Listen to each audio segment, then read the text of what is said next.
Dave right here in Kokomo, Indiana. We are so honored that you have chosen to join us today. We're getting ready to go into the pulpit, and we are glad that you have joined us for this word. Subscribe to us. Tell somebody about us. God is doing great things in this season. We want you to be a part of it. So go with us now as we go into the word, be a part of what God is doing. God bless you is our prayer. Amen.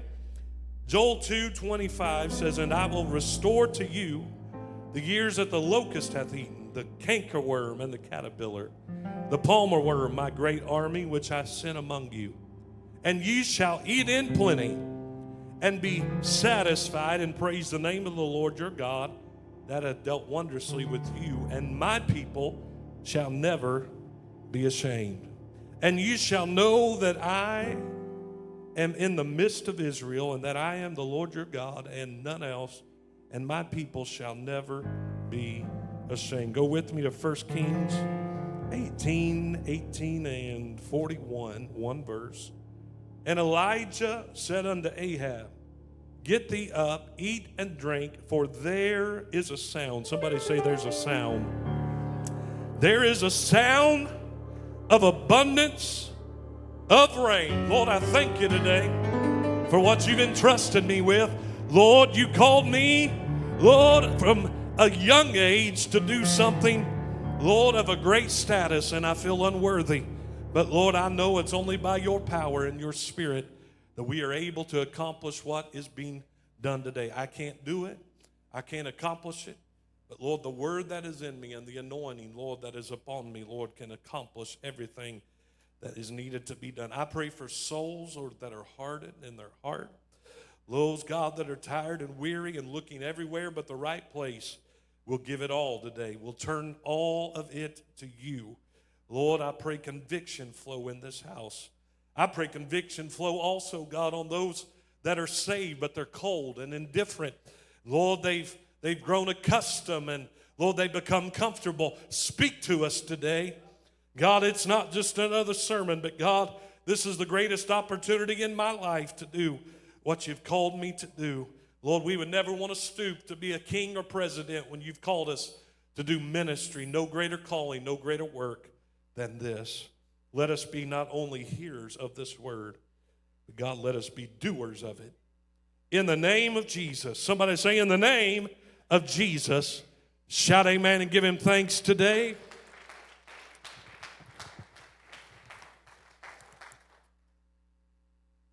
Between those two scriptures that we have placed together, I heard the Lord speak to me to speak to you on the subject, I hear the sound of a turnaround.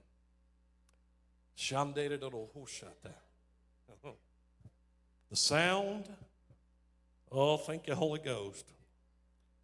The sound of a turnaround. Somebody just say it with me. I hear the sound of a turnaround. You that are watching online, you're sick and afflicted in your body or in your mind. You wanted to be here, but you couldn't be. Listen to me today. Hear the sound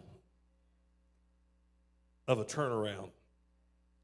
You know, there are moments in life when it seems as though everything, and I'm talking from experience, I'm talking about everything is moving in the wrong direction. You pray, but the answer yet doesn't come. You work hard, but nothing changes. You believe, but from the appearance, things get worse. We've been there, saved and unsaved. It's life, and it's not perfect. There's seasons when people begin to wonder, will it ever get better? Will it ever recover? Will my children ever turn to God? Will I ever have peace again? In summary, what we're saying today, what we are thinking and possibly saying is, will this ever turn around? The enemy wants you to believe that because it has been this way for a long time, that it's always going to be this way. But throughout Scripture, God repeatedly demonstrates that He is the God of a divine reversal. I'm thankful today that my car has reversed because I get in some tight situations. And I got to back up and do it again, back up and park it again. back up and move it again. I'm glad that he's the God of a divine reversal, that when I need a do-over, he says, we're going to back this up and we're going to do it again. No doubt many of you have read it and know it, but it's still there in the Word to read again for encouragement. It's good to be reminded of events such as the Red Sea. Do you remember that? It became a highway. And the army that was seeking them met their demise as the sea swallowed them up. Jericho walls, it made no sense to anybody else, not even to those marching, but they began to march several days, 6 days, and on the seventh day, 7 times. And through obedience, the walls fell flat. We can read about a shepherd boy by the name of David who was out taking care of the livestock. He became a king. A prison for Joseph, unjustly convicted. It became the doorway to a palace. And I'm most thankful today for an old rugged cross that is the heart of our salvation, that an empty tomb paved the way to our grace and redemption today. Isn't God good? When God decides it's time for a turnaround, everything changes. And I would tell you this today, before every turnaround, the enemy fights with desperation. Let me say it again. Before it's getting ready to turn, the enemy is going to give every ounce of energy he can give to get you to quit, get you to back up, get you to let go, get you to believe that it is not for you. But in Joel, we read of this, and we just read it. There are 4 waves of locusts that have consumed everything. Don't you think that was discouraging? The harvest was gone. Their economy was ruined. Their future looked hopeless. The devastation wasn't just financial, but their work appeared in vain. I want to tell you, living is more than about money. It's about your time. And some of you feel like you have invested year after year after year, and everything seems to be going in the wrong direction. But you hear me on this Sunday morning while we are getting ready to leave the summer of 2026. It is not over. It is not finished. It is not done. But somewhere in the distance, I hear the sound of a turnaround. I hear the sound of an abundance. I hear the sound of God speaking to my tired, weary, worn out spirit and saying, hold on, there is a harvest coming for your labor. It's not in vain. Sometimes life doesn't fall apart overnight. It doesn't just happen in one event, but it happens one failure at a time, one disappointment, one betrayal, one doctor's report, one setback, one funeral, until everything seems to be living beneath you. Notice something important with me today. God never denied devastation. He acknowledged that Joel was suffering. He named the locusts. He identified the damage. God never asked us to pretend that we aren't hurting. How many knows we need to be really good at loving hurting people? We need to reach to people wherever they are, however low they are, however desperate they are, however addicted they are, whatever mess they are in, wherever, amen, sin has taken them. We need to be really good at loving people. Come on, somebody, because we are the only Jesus sometimes they will ever see. You hear me today? I'm glad that God didn't leave me in a mess. I'm glad God didn't leave us where we were. I'm glad that He doesn't bring our sin up this morning and remind us how dingy, dirty, filthy, and sinful of an individual that we were. But the grace of Jesus Christ convicted your heart through a song or a sermon when you were going down the road, when you were on a bar stool, maybe at the house. I don't know where he found you, but thanks be to God, he found us and said, I hear the sound of a turnaround in your life. You don't have to be who they said you are and go where they say you'll go. But as for you, you can serve the Lord. Would you give him praise? Hallelujah. Faith is not pretending we don't have problems. That's annoyance, actually. Come on now. I want to tell you, you ever been around somebody and they act like they don't have any problems? No issues. No, everything in the house is where it needs to go. Everything's functioning as it needs to function. Money's in the account. Kids are all getting along. Come on, how many real people am I talking to today? Huh? Some of you had some kind of fuss before you got in your seat this morning. You don't have to tell about it, but you know it. How many knows it can happen?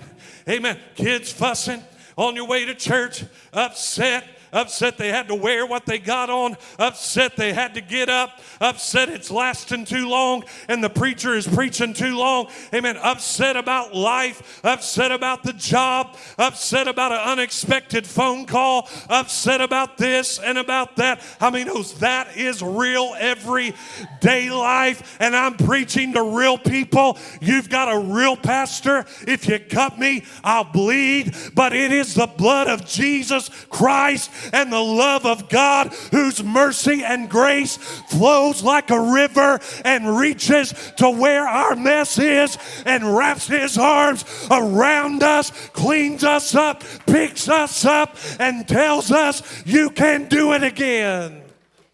Oh, shout amen if you believe that.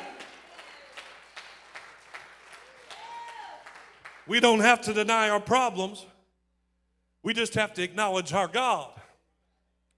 It's God that holds marriages together. It's God that keeps families together. It's God that puts us all here with different likes and preferences, and we can all lift our hands and worship and hug necks when some have very little in common. But we have the main thing in common, and that's that we love Jesus Christ and him crucified. He bought us with the blood. Amen. He saved us and redeemed us, and he can turn around whatever it is that is messy in your life. Come on now. I'm not a part of the blab it and grab it. Sometimes things are painful, and reality is that God takes us through some things to grow us and help us. But let me just follow that up by saying this. Listen, if I have the flu, then I have the flu. You can tell me I'm not sick, but my body will tell you something else. I don't need you to tell me I'm not sick. I need you to pray for me to get well, because we all believe in healing through faith.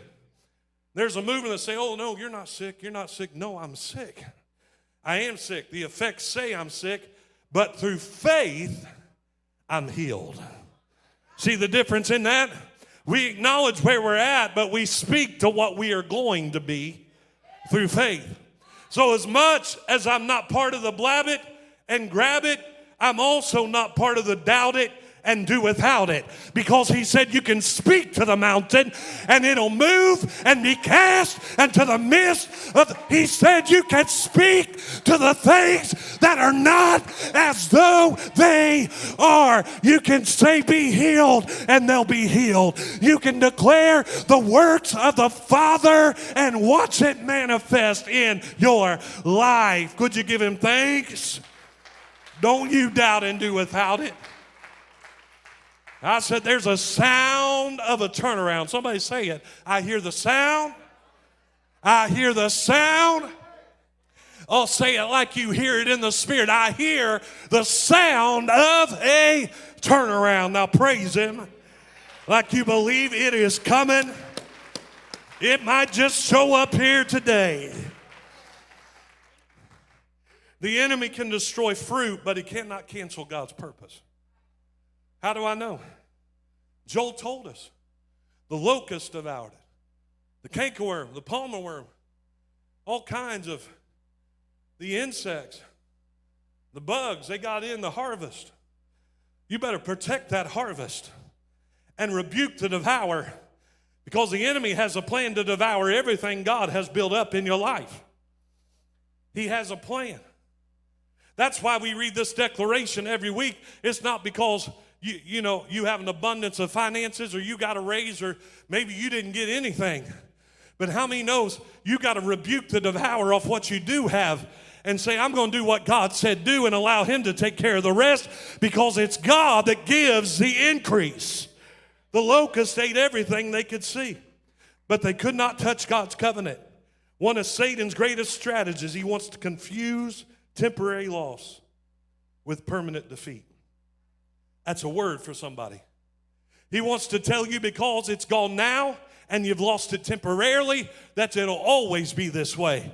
But that's where don't doubt it and do without it comes in, because we're going to speak to it as though it's not. Because in the distance, though I can't see it, Elijah said, I can hear it, and it sounds like the abundance of rain. Amen. I said I can't see it or feel it or touch it, but I can hear the sound of an abundance. Would you shout amen? Shout amen again.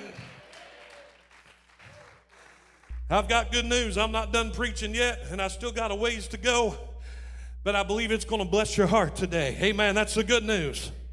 Joseph looked forgotten. David appeared overlooked. Lazarus looked finished. Israel looked trapped. But how many knows appearances never determine the plan? The enemy has the power to wound, but he does not have the authority to write your ending. How do I know? Because Romans 8:28 says that God works all things together. For what? For our good. Restoration is greater than replacement. You know, the way of the world, we're in a generation, I remember the day, how many remembers when you were the remote control? Our deacon, also my dad, something beyond 8, we want to see 13. Say, Stephen, would you turn that to? I sure will.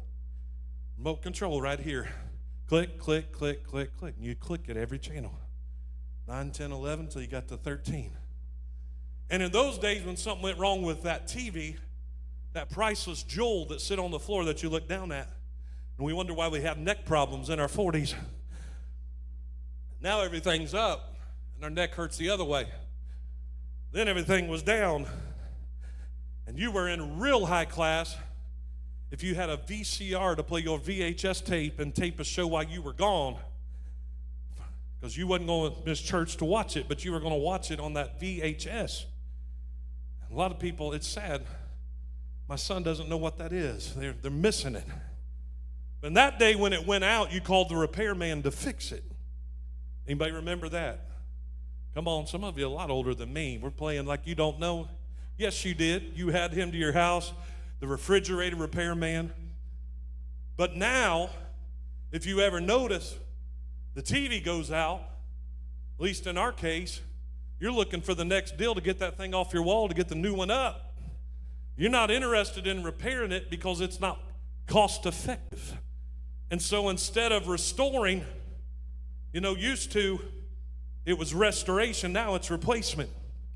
And that principle works in 2026 with stuff.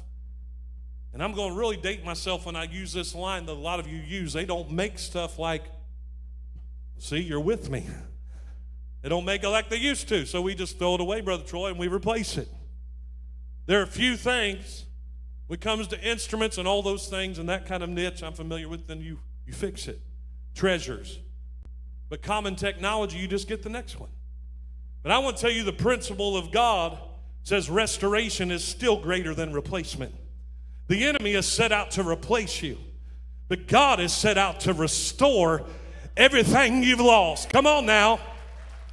The enemy will I'm going to preach to somebody right here. The enemy will tell you they don't need you. There's somebody that can do it better. There's somebody that's younger. There's somebody more effective. But God is not in the replacement business. Thank God He's in the restoration business. And everything we've lost, I'm about to run this house. Everything we've lost, He is able to restore it. Yes, He is. Yes, He is. Oh, that's a good word for somebody today.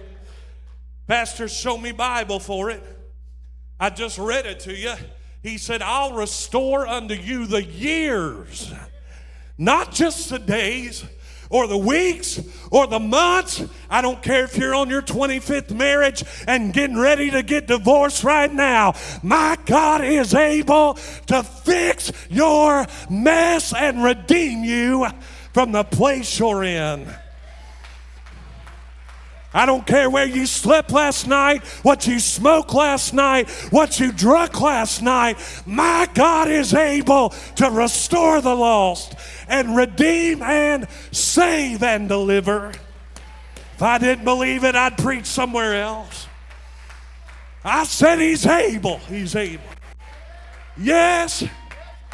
Yes. Yes. Shandera de Hoshata. God will use the sinner to bless the saint. Oh, yes, He will. I just got into the river. You're going to have to hang with me for a while because I feel like preaching to somebody today and telling you I hear the sound of a turnaround coming for the church of God. We're not down. We're not out. It's not over. We're getting ready to go to where God has called us to go. Woo! Shandera de Hoshika. Oh, yes. Don't get upset at His church. Huh? Don't blame the church.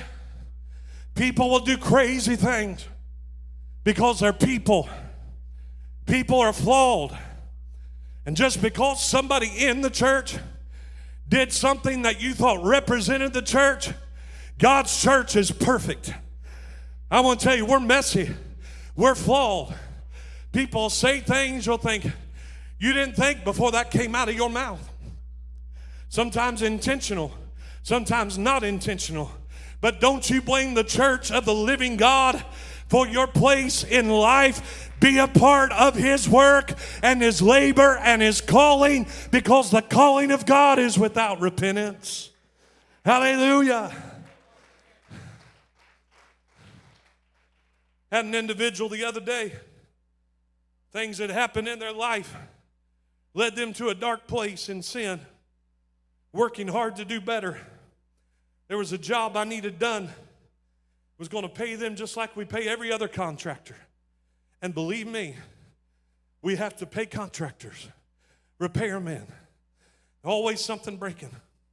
And it was a decent sized job that they had done that had to be done so we can enjoy the pleasures we get on a Sunday morning. And I went to find the bill later and was going to put it where it goes. And there was a sticky note placed on the information table that said no charge. All the times that you have blessed and helped me and the church has been good to me. Don't you tell me the church isn't reaching the bound and the attic. Come on, somebody. And the one that's steeped in sin, we say like Jesus, whosoever will, let them come and drink of this water of life. Do you believe that today? I hear the sound of restoration and not replacement. The enemy wants to replace you. God wants to restore what's been lost. Relationship, ministries, dreams, joy, peace. He wants to restore it. God often turns things around suddenly. Not always, but let me tell you about when He did. And I'm hurrying. Joseph slept in prison, but he awakened and went to the palace. There was a woman with the issue of blood. She suffered 12 long years, but just one touch as she laid down on the ground, because you don't touch the hem of somebody's garment if you're standing up. She was desperate, laying down in her condition, and she reached up and he said, "Who touched me?" And the blood ceased to flow. One touch changed everything. Blind Bartimaeus spent all those years in darkness, but Jesus passed by and they said, Bartimaeus, we need you to quiet down. But he cried out all the louder and he said, Son of David, have mercy. Why? Because he heard the sound of a turnaround passing by. Lazarus, oh God, I feel like preaching. Help me today. Lazarus in a grave 4 days. They said, Jesus, why did you wait so long to get here? Some of you, if you'd be honest, you feel like praying like that today. We prayed and we prayed and we prayed. But I can hear Jesus coming and I can hear him say, I was never late. I was right on time. And he steps up to your condition. In this case, he shouted out, Lazarus. If he would have just said, come forth, every dead organism that had ever died would have got up out of the grave. But he said, Lazarus, come forth. And the Bible says that he got up bound in the grave clothes, head to his feet. And Jesus said, loose him, loose him, loose him. Oh God, I pray today that somebody gets loosed in this house. Loose them and let them go.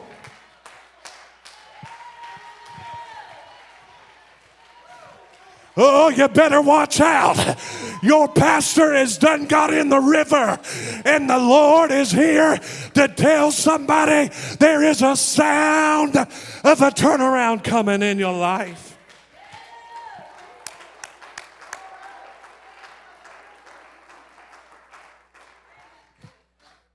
Come on, praise him one more time. Why, take a moment.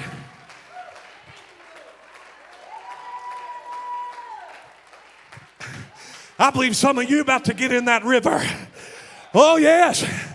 I believe you praise him just a little bit more.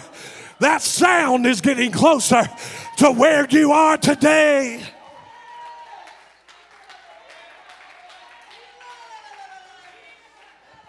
Oh, thank you, Holy Ghost. Oh, the world doesn't understand our sound, but you just keep ringing it out. They say, what is that? You say, it's the sound of a turnaround. Huh? I'll tell you this. Your turnaround is going to require faith before sight. But the good news is, the scripture already told us, we walk by faith and not by what we see. Many are the afflictions of the righteous, but the Lord delivers them out of them all. Oh, who am I talking to? Some of you looking at the ground, it's still barren. Some of you looking at barns that are still empty. Faith begins believing before evidence appears. Noah built before the rain. Don't you worry what they say about you. He said there's a rain coming. They laughed. They mocked him. They laughed him to scorn. But Brother Troy, when the rain came, they were clawing and screaming, doing everything they could do to get in. But God done shut the door.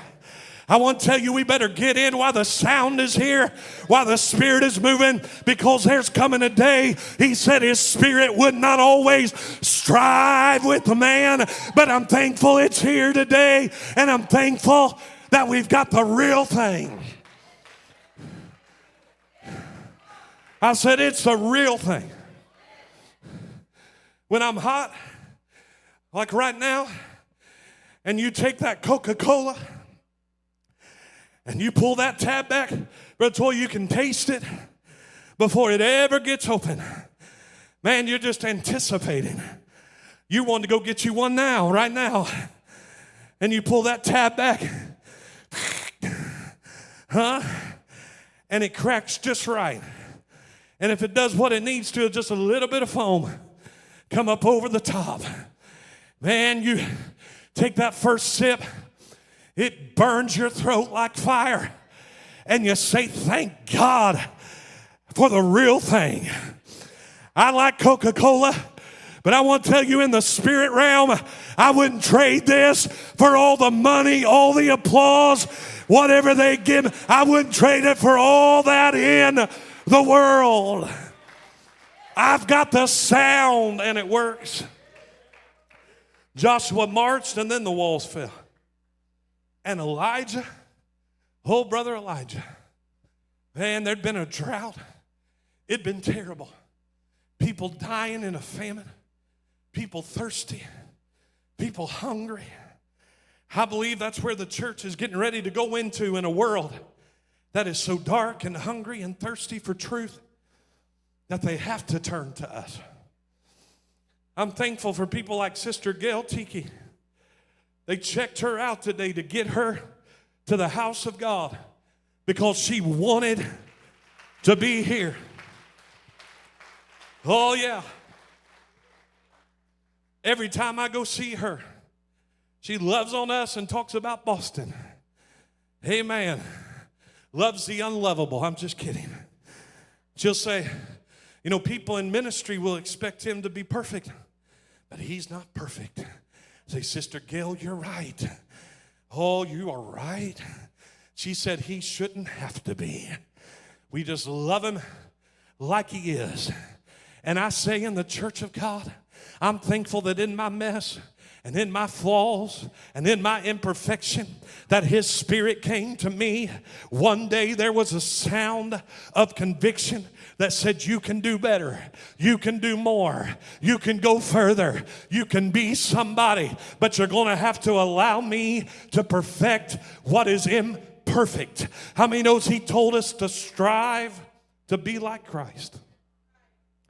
Let me just stop here and preach holiness to you. How many knows without holiness, what's it say? No man. So we shouldn't get offended by the word holiness, right? We've got to have it or we're not going to see him. We've got to have it. Holiness, clean living. And the scripture tells, listen, I'm not as Jesus Christ, but the Bible tells me to strive to be like him. Did Jesus know any sin? No sin. Perfect. So what are we striving to be like today? I see a lot of people excusing what they do, but I don't see as many striving to be better. Come on now.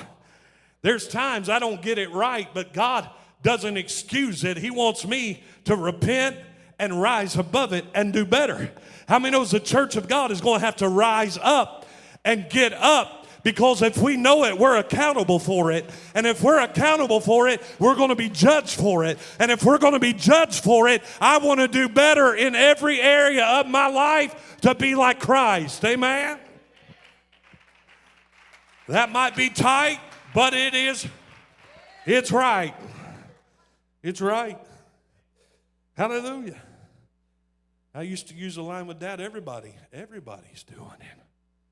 Everybody's not doing it, he'd say, because you're not. So I was the one that wasn't everybody at least. Come on. I want to be like that in my Christian walk, no matter what everybody else believes and does and says. I want to line up with the Word of God. Hey, man, I'm hurrying. Elijah said, we don't see it. We don't hear it.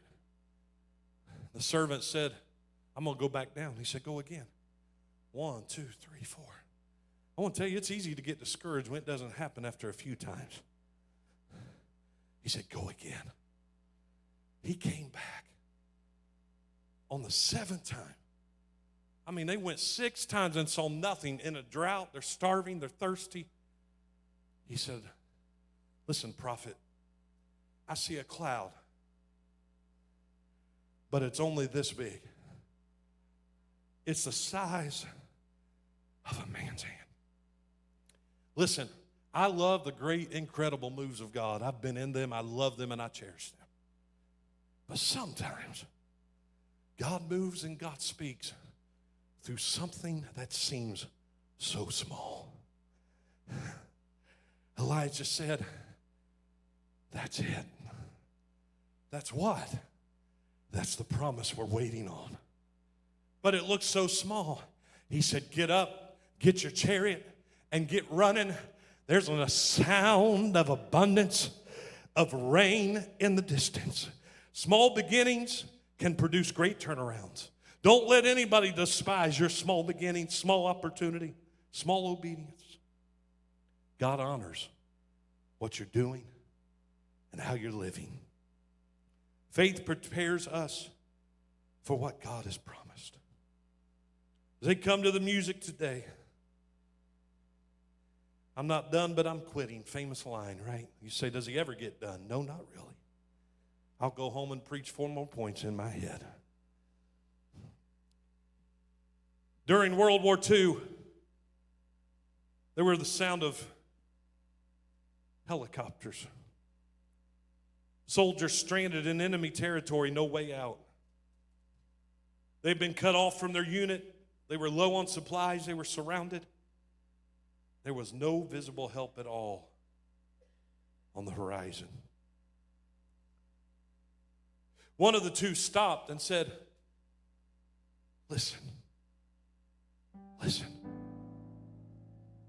What is that? I hear the sound.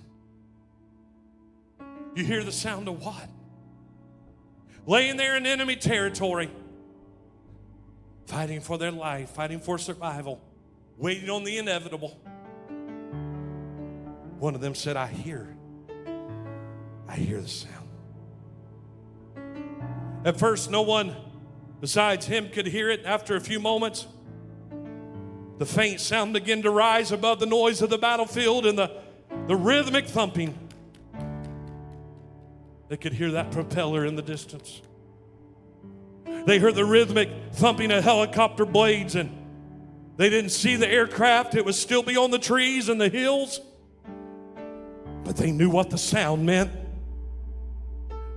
They knew in their mess and in enemy territory, the sound of help was on the way. The sound of help. The sound of a turnaround. The sound of a change in the atmosphere was coming to their rescue. Listen, the sound produced hope before the rescue ever came in view. And I want to remind us today there are seasons when we cannot see anything God is doing. He's promised it, but we don't see it. We see blessing on seemingly everybody else, testimonies, and we're grateful they're getting it. But if we just be completely transparent, we think and we say to ourselves, God, what about me? What about me? When's my help coming? When's my change coming? When's my rescue coming? When are my answers going to become relevant? You can hear the Spirit speaking. You can hear the testimony of somebody else's miracle. But today, God wants to speak to you. The Bible says in Acts chapter 2 and verse 2, there was a sound from heaven as of a rushing mighty wind, and it filled that place. Oh God, I feel the wind. I feel the wind hovering over us today, filling this house. I hear the sound of the rain. How bad do we want it? How bad are we seeking for it? Not just in this church service, not in other services, but in the home, in the car, in the night, in the morning, when we go to bed, when we get up. I want to tell you, your future is not beyond His ability. Don't quit in the storm. Don't surrender. Don't surrender in the valley. But if you just open up your mouth this morning, come on. Just begin to tell God you believe Him. Come on, you do it in your own way where you're at. It doesn't have to be loud. It can be. But just begin to talk to Him. Say, I believe God. I believe God. I hear a sound by faith in the distance that's coming. Change, change, change. He said, I'm going to restore it. I'm going to restore what? Everything the enemy has taken. Everything that's been lost. Everything that appears to be devoured. We're not going to replace it. We're going to restore it. You're here today. You feel like you can be replaced? You feel like the enemy has your number? There's no replacement, only restoration. What's that sound we hear? I'll remind you again, it's not just noise, but it's a sound of a turnaround. The sound of a turnaround. Come on, could you just stand to this house? Stand to your feet all over this house, stand. Just begin to lift your hands. Come on, just begin to pour it out to him right now, right now, right now. Somebody needed to hear today. Somebody needed this. He's moving on you. He's telling you. He's convicting you. He's reminding you. It's not just for us. It's for you. It's for your home, your marriage, your children, your finances, your spirit. God's not done. If you've got breath, he's not finished. He's not finished. I said he's not finished. So today, all over this house, whoever I'm talking to, the lost, the undone, the broken, the hurting, whoever you are, wherever you're at, this altar's open right now. It's open right now. It's open right now. Would you come? Come on, I'm not going to count. I'm not going to beg, but we are going to wait. We're going to open this altar. Come on, is that you? Come on. Come on. Come on, come pray with them today. Come on. Come on, come on, come on. They're coming. I hear the sound. I hear the sound of it turning, it changing, it moving. Come on. Come on, let's pray with them today. Come on, somebody else, step out, step out, step out. You might be saved, but you're struggling. Saved, but struggling. If that's you, come. Come. Today it's turning. Whether it's sickness, whether it's in your body, whether it's in your finances, come, come, come, come. Come on. God wants to do it like this today. He wants to do it like this today. That's it. That's it. Somebody else help us pray. They're coming. They're coming. I hear the sound of revival. I hear the sound of revival. I hear the sound of a turnaround. I hear the sound of salvation. I hear the sound of healing. I hear it. I hear it. I hear it. Come on, somebody else. Church, pray. Church, pray. Church, pray. Church, pray. You may have been saved 30 years, but you're struggling. There's no shame. Come on. Come on, it's for you today. It's for you today. Come on. Come on, that's you. That's you. That's you. Turnaround is coming. Turnaround is coming. Turnaround is coming.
when I went through the fire. Lord, I thank you today. Thank you today. Thank you today. Come on, somebody else. I hear it, I hear it, I hear it. What do you hear? The sound of a turnaround. The sound of somebody coming home. The sound of somebody being restored. Can you hear it? Can you hear it? Oh,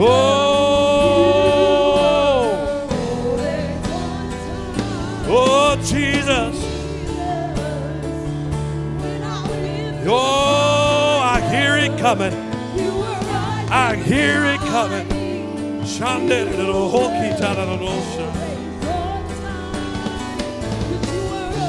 Oh,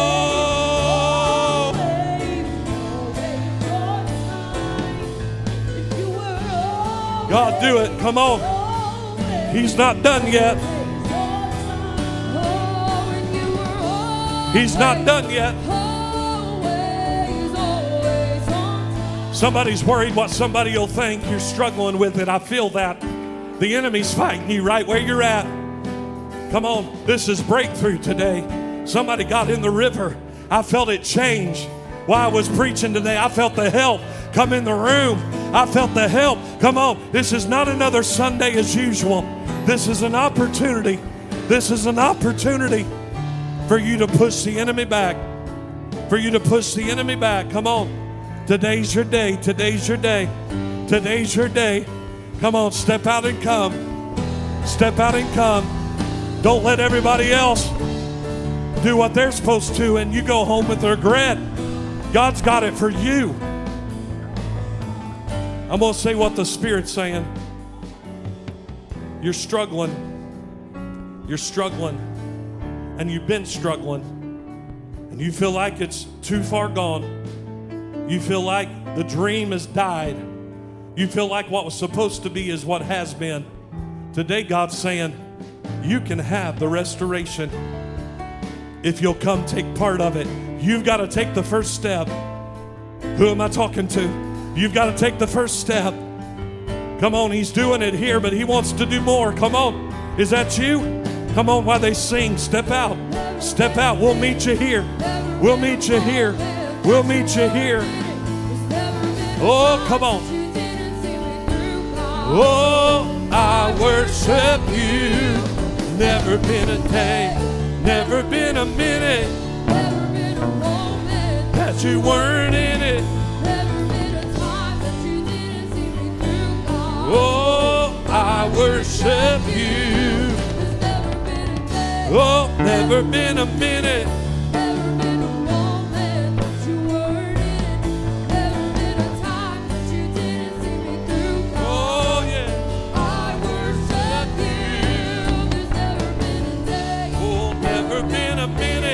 Never been a moment,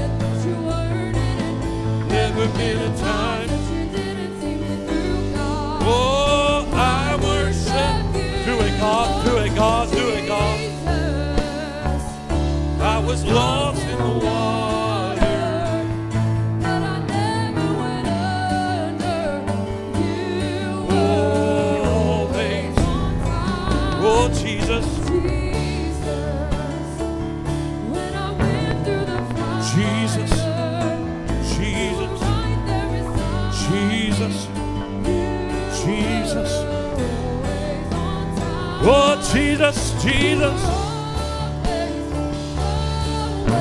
Come on. You were always on time. Come on, somebody lift your hands and declare it's coming. Declare it's coming. That's the sound of abundance.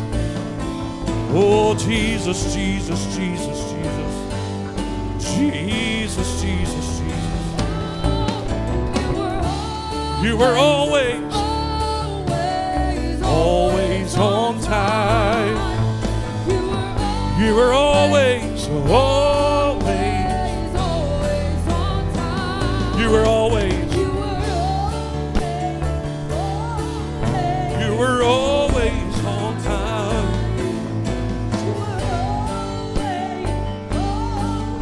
Oh, always on time. Oh, come on, lift your hands. You were always on time.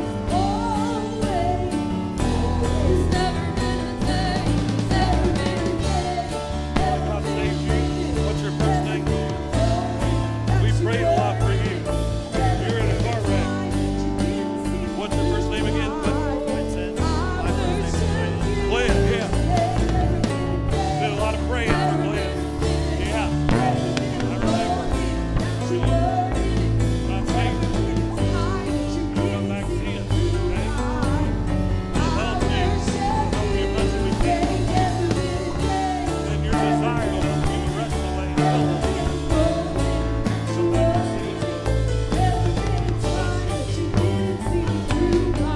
Oh, I worship you. You were lost.